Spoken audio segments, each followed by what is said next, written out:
Olá, então sou Gabriel Fortunato. Vamos apresentar aqui então a defesa da prova individual. Começando aqui pela atividade número 1, pulando aqui já o enunciado, acho que não é necessário dizer. Eu peguei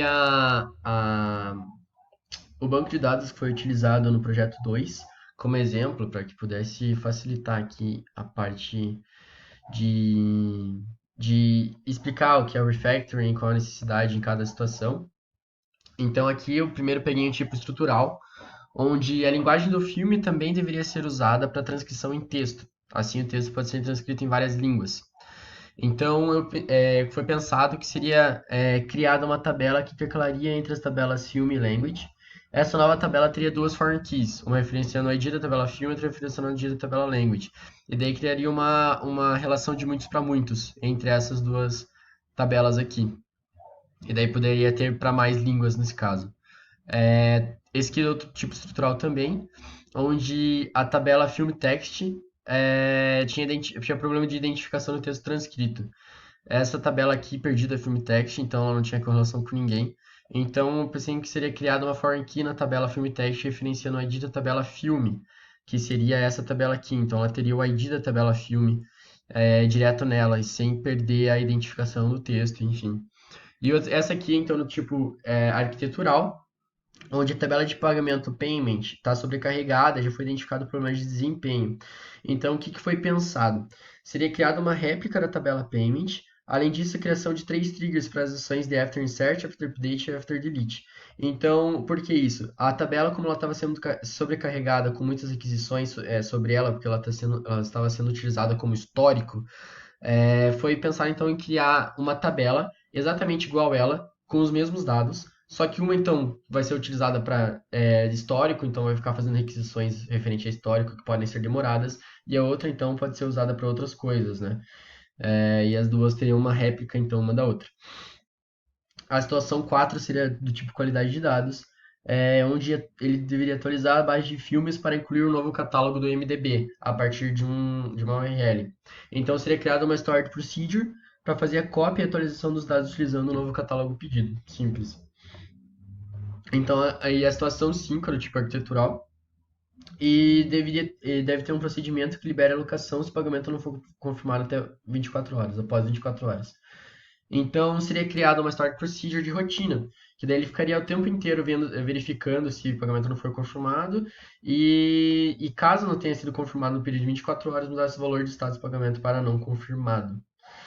Já a atividade número 2 era para explicar e exemplificar cada tipo de programação aqui. Então, a Stored Procedure é então um procedimento que podemos criar e utilizar sempre que for necessário para buscar, processar, inserir, deletar ou atualizar dados de uma ou mais tabelas, estabelecendo variáveis de entrada ou saída, que são opcionais, né, dependendo do que você precisa.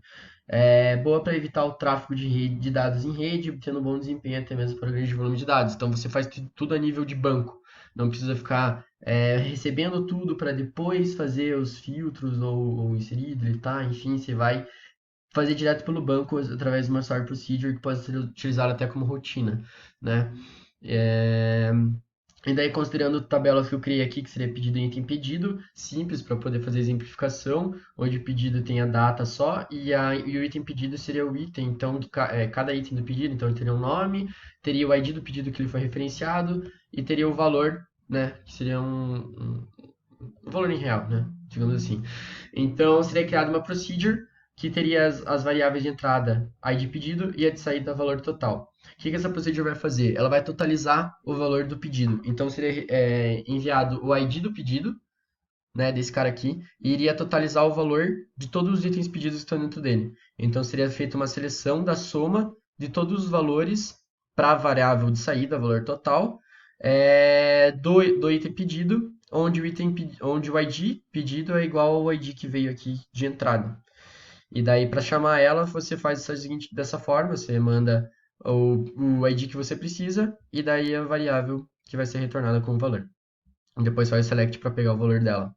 E a function ela é muito parecida com a procedure, mas ela é mais simples, digamos assim. Então, a procedure ela pode inserir, atualizar, mexer no banco, a function não. A function ela vai simplesmente receber um parâmetro, por exemplo, e vai utilizar daquele parâmetro para fazer alguma função pedida por isso. Então, nesse exemplo aqui, utilizando as mesmas tabelas que eu coloquei, eu primeiro coloquei aqui para receber um nome, que seria um varchar, e esse nome seria retornado como uma string aqui com, por exemplo, o nome do item. Então, o item, digamos, escova de dente, foi adicionado ao seu carrinho de compras. Ele retornaria essa string para o usuário. E daí tem a trigger. O que seria a trigger? Ela pode ser chamada antes ou depois das funções de inserir, atualizar ou deletar dados de uma tabela. Então, eu utilizei aqui uma tabela de payment, tá? Então, depois de inserir na tabela de payment, para cada linha, ela vai fazer um insert into. Esse aqui também é do projeto 2 lá, essa tabela de payment aqui eu peguei como exemplo. Então, vai fazer um insert into na tabela payment MT, os novos valores. Então, depois de inserir, ele vai pegar cada valor new.payment, daí new.payment ID, né? New.customer. Ele vai receber todas as variáveis, digamos assim, todos os valores que veio do último insert e vai adicionar na outra tabela também. Sequences. Então a sequence ela é utilizada para fazer uma sequência, literalmente. Você vai dar um valor de entrada, um valor inicial, e ele vai ser incrementado de quanto em quanto. Então você coloca esse valor também aqui. E daí você tem o valor mínimo que ele pode chegar e o valor máximo que ele pode chegar. E você pode definir se ele é um cycle ou, deixa eu ver se eu lembro qual que é o outro nome, se é um ciclo ou não ciclo, né? Acho que é no cycle o nome. E daí, sendo non-cycle, ele vai. Ele não. Se quando ele é cycle, quando ele chegar no valor máximo, ele retorna pro valor inicial. Agora, quando ele é no-cycle, quando ele chega no valor máximo e pede mais um, quer dizer que ele estoura, então ele solta uma exceção. Ele é um non-cycle, ele não vai ficar fazendo ciclos ali. Então aqui eu coloquei uma tabela bem simples aqui de estudantes, onde tem o ID e o nome. Então, no insert de cada estudante, na hora que vai pegar o ID, nesse exemplo aqui ele começa com 1, né? Esse começa com 1 e vai incrementando de 1 em 1 até 100 no máximo, e ele cycle, né? Então, para cada next vol da sequence, ele vai pegar, por exemplo, tá no 1, então o próximo é 2. E daí ele insere aqui. O outro é 3, então ele insere aqui. É para isso que serve a sequence. Você pode fazer ao contrário também, colocando increment by -1, que ele vai fazer vai decrementar, no caso, né? E daí os cursores, então, são utilizados quando é necessário alguma ação sobre cada resultado retornado, pois permite uma iteração ou loop para processar esse conjunto de linhas, permitindo alterações, atualização dos dados dentro do cursor e até mesmo definir rolagem para frente e para trás. Então, ele é muito utilizado, então, justamente para você conseguir fazer um loop sobre cada linha, sobre cada row que vem ali, e você pode interagir sobre elas.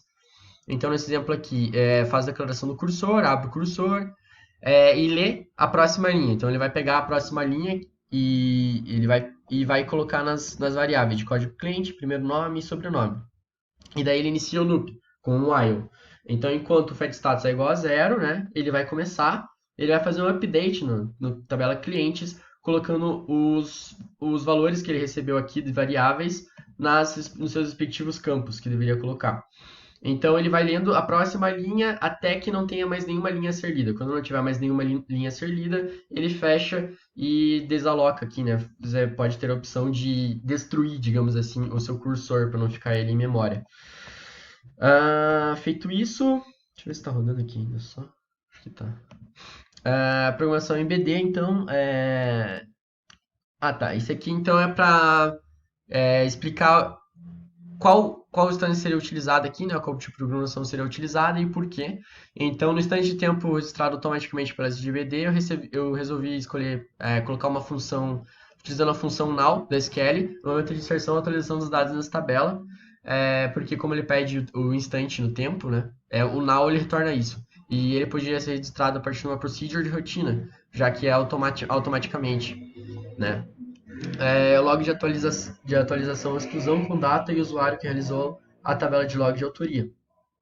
Então, sempre que com log você coloca uma trigger, geralmente é indicado para colocar uma trigger, porque logo depois de inserir, ou atualizar, ou deletar, nesse caso é só atualização e exclusão, né?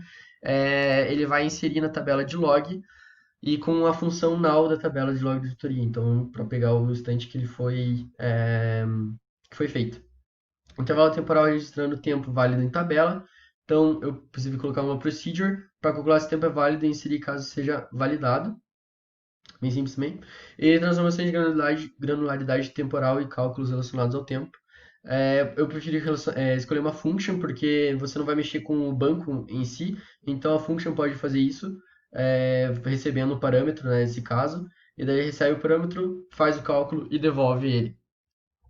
Aqui a 4, então, ele pediu para explicar a diferença entre OLTP e OLAP, né? Então, o que seria o OLTP? Então, primeiro, explicando que o modelo transacional está diretamente relacionado com interações. Então, é o momento atual, né? É o momento de a interação entre os usuários e o banco. Então, digamos que é o paciente com o médico, corretora de valores dos seus investidores. São dados que podem ser inseridos, atualizados, excluídos ou acessados diretamente pelo modelo transacional. Definidos apenas por linhas e colunas.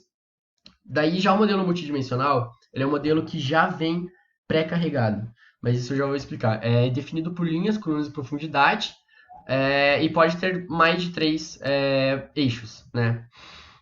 Esse modelo possui dados já carregados, como eu falei antes, sumarizados, calculados, derivados ou históricos, assim podendo apenas necessário não alterados. Esse modelo, por sua vez, possui um modelo OLTP de entrada, então ele tem que ter um modelo transicional, né? Ou, na verdade, pode ter um modelo OLTP já com os dados, e daí é feita uma limpeza para depois um armazenamento em uma data warehouse e depois utilizar como uma OLAP no front-end. E daí explicando a diferença entre dimensões, fases e hierarquias. O fato é um cubo, ou seja, um vetor n-dimensional com funções de agregação envolvendo uma entidade e seus atributos com medidas numéricas do negócio e valores computados. Né? Muitas vezes envolvendo quantidade, data, volume e transação. Então, o fato é o atual, é o que você tem de fato, é aquilo que você tem, então é uma medida numérica.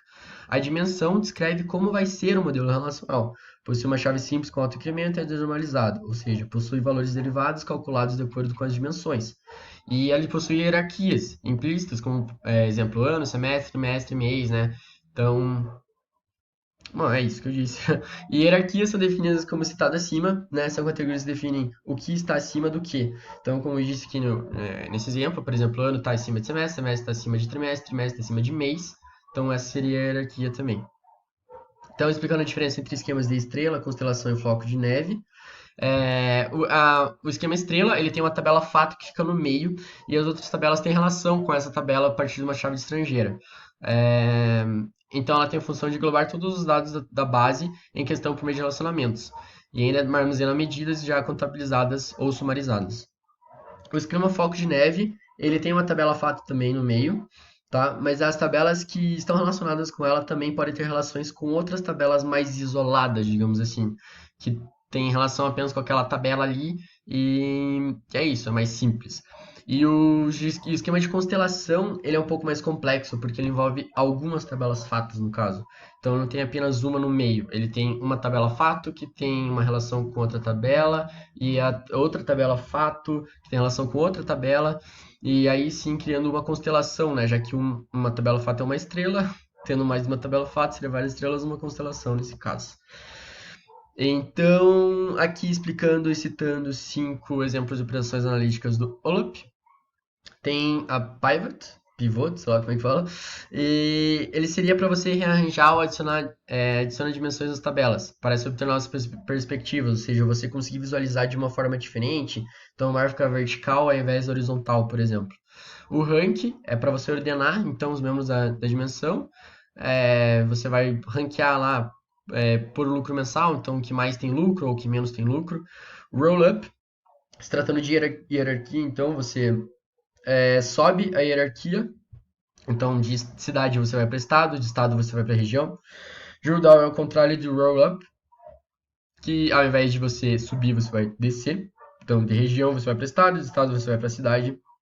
O slice é como se fosse um filtro, que você vai pegar uma parte daquele cubo e vai fazer uma perspectiva de visualização daquela parte apenas. Por exemplo, pegando só o estado do Paraná, digamos assim. Ahn, Não sei se tá rolando essa gravação aqui, eu acho que tá.